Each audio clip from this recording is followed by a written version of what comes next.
Okay, so we had another question from one of our partners. They are using right now our MOBOTIX multi-sensor cameras to create panoramic view. Maximum resolution that you can create using those cameras is almost 17 megapixel. Yeah, so this is 16.6 megapixel. So you can see here, for example, you can make double lens with one thermal, one visual lens, whatever you want, or you can put like two visual lens with 120 degrees, and you can create the panoramic view of 240 degrees with almost 70 megapixels. So really great multi-sensor panoramic cameras. But the question was, okay, how to display this? How to display such big resolution, or what kind of workstation do I need? So this is one thing that I want to show you. So here we have this 16 megapixel panoramic camera, and I just split this image in separate views. So I just like put 16 cameras like here, right? You can create different zoom, like virtual cams, but all of those cams are still 16 megapixel, and now it's 5 frames per second. The frames per second are of course dynamic, so they will change depending on the scene and the amount of the movement. Yeah? So this is it. It's around, I don't know, like 20 megabits per second, 17 megapixel camera display in this Luxriot. As you can see here, it handles it very well. There is no problem with handling such stream on the Luxriot.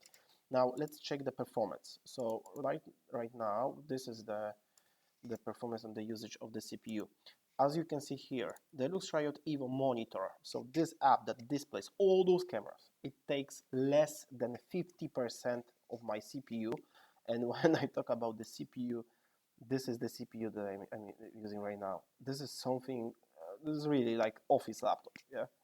Only for Outlook. I don't like to use this laptop. I prefer something else.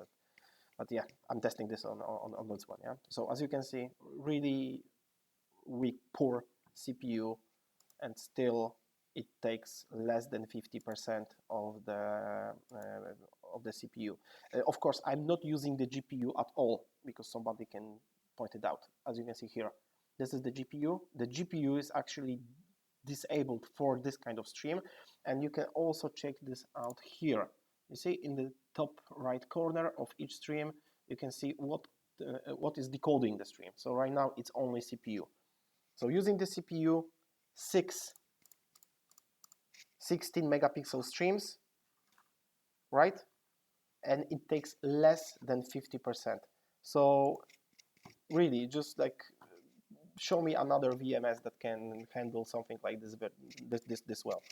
Really, if you're looking for something that is powerful and it will help you to display many streams of the cameras with different resolutions, even high resolutions, panoramic cameras and so on, I think Luxriot is your choice, because yeah, you cannot find this kind of VMS on the market, right? With this kind of performance. So yeah, I recommend Luxriot all the way. Thanks.